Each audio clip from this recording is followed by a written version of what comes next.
शांति। 23 मार्च की मुरली है। ज्ञान के सागर, आनंद के सागर, शिव परमात्मा कहते मीठे बच्चे, देही अभिमानी बनो तो पुराने जगत से नाता तोड़ने और नए जगत से नाता जोड़ने की खूबी सहज आ जाएगी। एक बाप से लव जुट जाएगा। प्रश्न है, किन बच्चों का बुद्धि योग पारलौकिक माता पिता से सदा जुटा हुआ रह सकता है? उत्तर है, जो जीते जी मरकर ईश्वरीय सर्विस पर तत्पर रहते हैं। गृहस्थ व्यवहार में रहते भी सभी का बुद्धि योग बाप से जुड़ाने की सेवा करते हैं। बाप से जो रोशनी मिलती है वो दूसरों को देते हैं। स्वर्ग का मालिक बनाने के लिए पावन बनने की युक्ति बताते हैं। उनका बुद्धि योग स्वतः ही बाबा से जुड़ जाता है। गीत है, कौन है पिता कौन है माता। ओम शांति। गीत का अर्थ क्या है?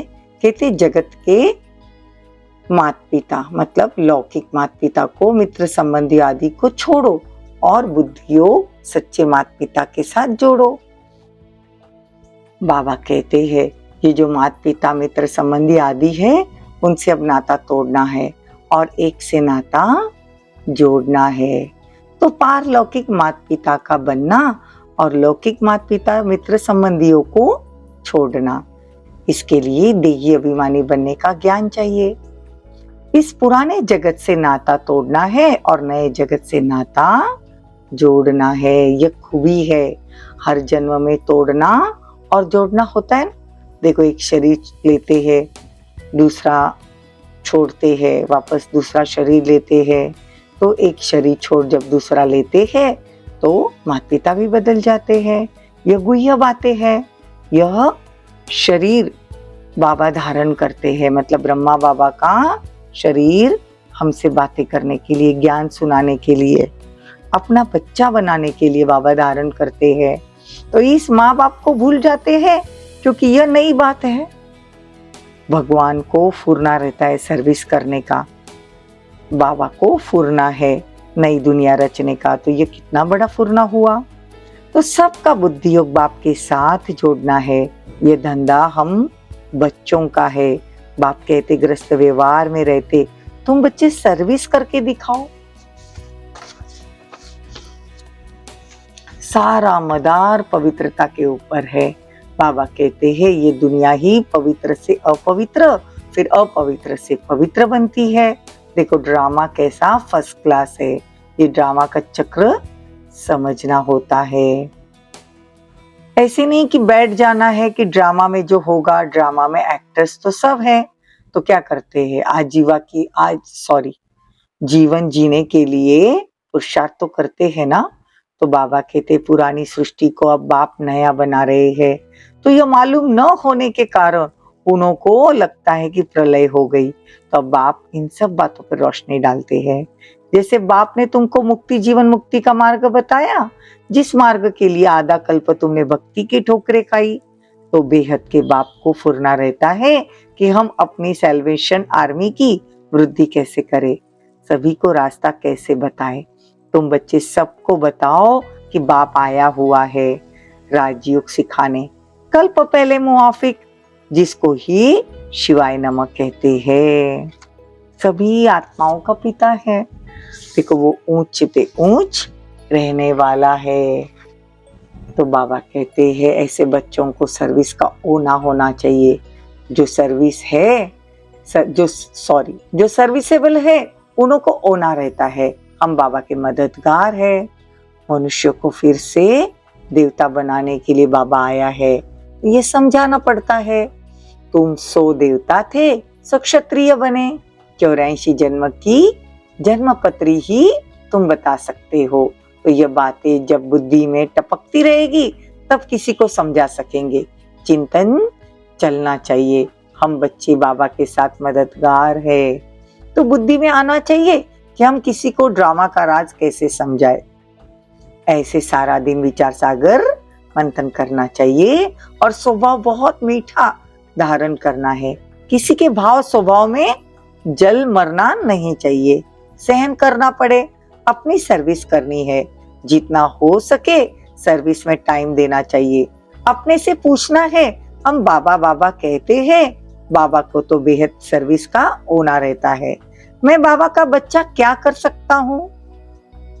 मुझे कितनी सर्विस करनी चाहिए? टाइम तो बहुत मिलता है। तो तरस पड़ना चाहिए। बेचारे सभी बाबा से बिछड़े हुए हैं, धक्का खा रहे हैं। तो बाबा कहते हैं, सबको बाबा के सम्मुख लाओ जो बेमुख हो गए हैं। तो ये तुम ब्राह्मणों का काम है, सबको ज्ञान सुनाए, सम्मुख लाना। तुम ब्राह्मण ही हो, गीता के भगवान के सच्चे सच्चे बच्चे। तुम ऑथोरिटी से कह सकते हो। तुम्हारी बुद्धि में गीता का ही ज्ञान है। जो समझा नहीं सकते उनको ब्राह्मण नहीं कह सकते। हाफ कास्ट, क्वार्टर कास्ट कहेंगे। नाम ब्राह्मण है, धंधा शूद्रपने का करते हैं, बुद्धि शूद्रपने की है ना। तो बाबा कहते हैं कि अपनी राजधानी में अगर ऊंच पद पाना है तो पुरुषार्थ करना पड़ेगा। अंदर आना चाहिए कि हमारा शरीर छूट जाए तो हम क्या पद पाएंगे। तुम बाबा से भी पूछ सकते हो, अगर हम मर जाएंगे तो क्या पद पाएंगे।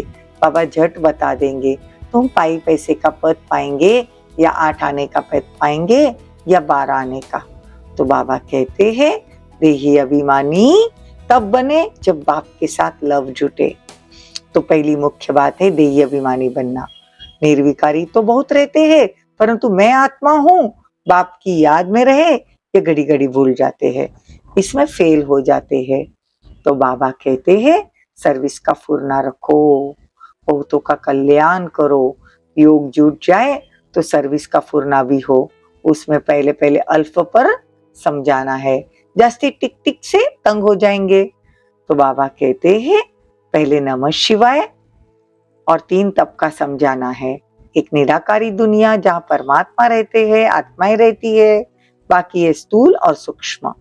तो स्वर्ग में लक्ष्मी नारायण का राज्य था, अब नहीं है, इसलिए रिपीट हो रही है। आगे कलयुग था, फिर सतयुग है। ये सब बातें समझानी है। तो समझाने में भी मजा आएगा, अच्छी अच्छी पॉइंट्स भी निकलेगी। अच्छा, ब्राह्मण कुलभूषण सभी बच्चों प्रति माता पिता बाप दादा का याद प्यार और गुड मॉर्निंग। रूहानी बाप की रूहानी बच्चों को नमस्ते। हम रूहानी बच्चों की रूहानी माता पिता बाप दादा को याद प्यार, गुड मॉर्निंग, नमस्ते, थैंक यू, बहुत बहुत शुक्रिया। धारणा के लिए मुख्य सार, किसी के भाव स्वभाव से जल मरना नहीं। अपना स्वभाव बहुत बहुत मीठा बनाना है, सहनशील बनना है। बाप का खिदमतगार बनने के लिए विचार सागर मंथन करना है। बुद्धि में ज्ञान का ही चिंतन करते रहना। देही अभिमानी रहने की मेहनत करनी है। वरदान, सर्व संबंध एक बाप से जोड़कर माया को विदाई देने वाले सहज योगी भव। जहाँ संबंध होता है वहाँ याद स्वतः ही सहज होती है। सर्व संबंधी एक बाप को बनाना ही सहज योगी बनना है। सहज योगी बनने से माया को सहज विदाई मिल जाती है। जब माया विदाई लेती है तब बाबा की बधाइयां बहुत आगे बढ़ाती है।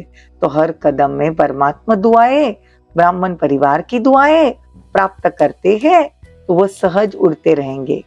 स्लोगन, सदा बिजी रहने वाले बिजनेसमैन बनो तो कदम कदम में पद्मों की कमाई जमा हो जाएगी।